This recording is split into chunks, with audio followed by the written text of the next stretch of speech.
الحديث الثاني عن عمر رضي الله عنه أيضا قال: بينما نحن جلوس عند رسول الله صلى الله عليه وسلم ذات يوم اطلع علينا رجل شديد بياض الثياب شديد سواد الشعر لا يرى عليه أثر السفر ولا يعرفه منا أحد، حتى جلس إلى النبي صلى الله عليه وسلم فأسند ركبتيه إلى ركبتيه ووضع كفيه على فخذيه وقال: يا محمد أخبرني عن الإسلام.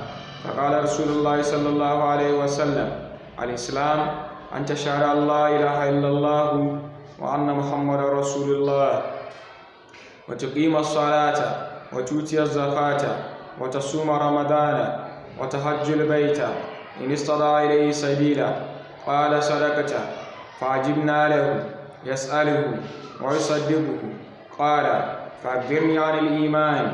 قال: أن تؤمن بالله وملائكته وكتبه ورسله واليوم الآخر وتؤمن بالقدر خيره وشره. قال: صدقت. قال: فأخبرني عن الإحسان. قال: أن تعبد الله كأنك تراه فإن لم تكن تراه فإنه يراك. قال: فأخبرني عن الساعة. قال: ما المسؤول عنها بعالم من السائل. قال: فأخبرني عن أمارتها. قال: أن تلد الأمة ربتها وأن ترى الحفاة العراة العالة رعاء الشاء يتطاولون في البنيان. ثم انطلق فلبث مليا ثم قال: يا عمر أتدري من السائل؟ قلت: رعاء الشاء يتطاولون في البنيان. ثم انطلق فلبثت مليا ثم قال: يا عمر أتدري من السائل؟ قلت: الله ورسوله أعلم. قال: فإنه جبريل أتاكم يعلمكم دينكم. Hadith number 2. Also, on the authority of Umar radiallahu anhu, who said, while we were one day sitting with the Messenger of Allah sallallahu alayhi wasallam, there appeared before us a man dressed in black hair, no traces of journeying, where he sat down close by the Prophet sallallahu alayhi wasallam, rested his knee against his thighs, and said, O Muhammad, inform me about Islam. Said the Messenger of Allah sallallahu alayhi wasallam, Islam is that you should testify that there is no deity except Allah, and that Muhammad is messenger, that you should perform salah, ritual prayer in brackets, pay the zakat, fasting during Ramadan, and perform Hajj, pilgrimage in brackets. If you can find a way to it, or find the means for making the journey to it, said he, the man, you should have spoken truly. We were astonished, and his thus questioning him and telling him that he was right.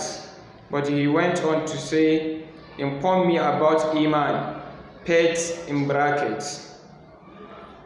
He, the Messenger of Allah, answered, it is that you believe in Allah and His angels and His books and His messengers and in the last day, and in faith, qadar in brackets.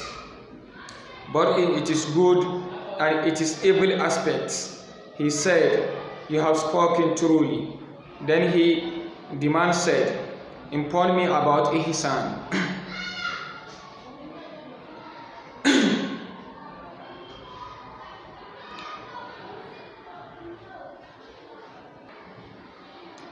He, the Messenger of Allah, answered, it is that you should serve Allah as though you could see Him, for though you cannot see Him, yet He see you. He said, inform me about how. He, the Messenger of Allah, said, about that, the one question knows no more than the questioner. So he said, well, inform me about the signs therefore that is of its coming.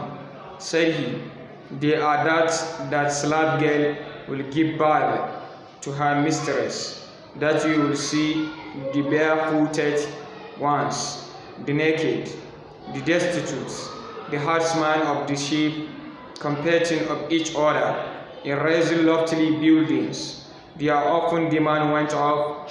I waited a while. Their often demand went up. I waited a while, and then the messenger of Allah said, O Umar, do you know who that questioner was? I replied, Allah his messenger know better. He said, that was Jibreel.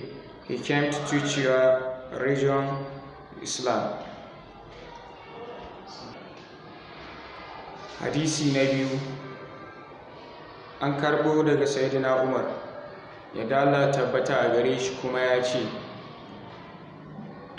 wata ran muna tare zaune da manzo Allah, tsira da amince Allah su tabbata a gare shi, sai wani mutum ya bullo daga gare mu.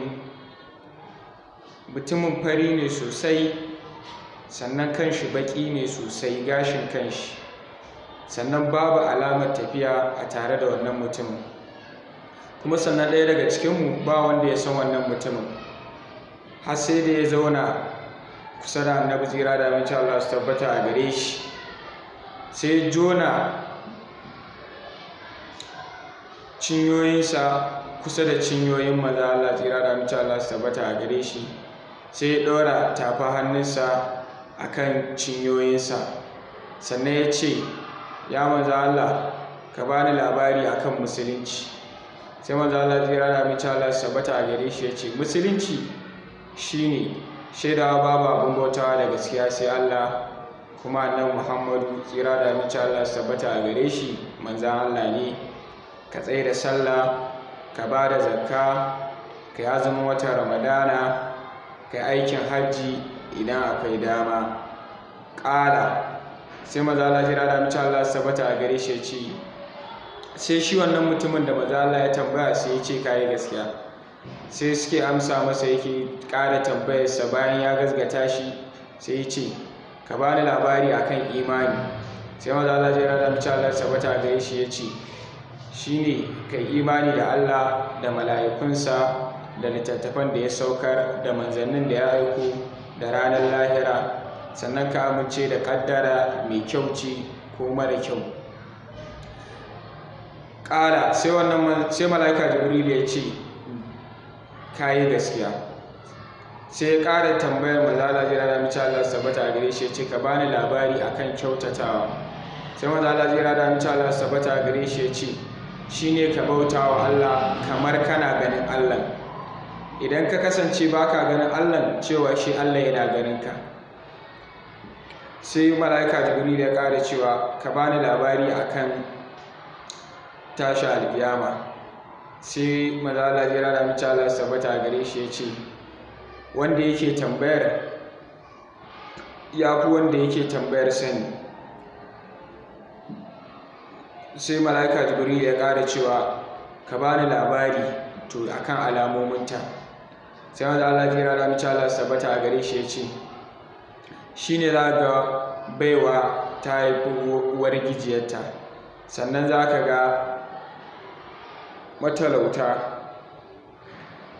sun tsiraitu,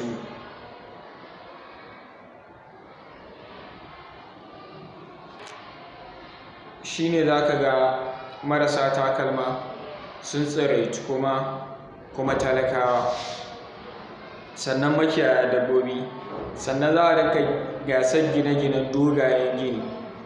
Sai wannan mutumi ya tafi bayan wannan tambayoyi da ya yi.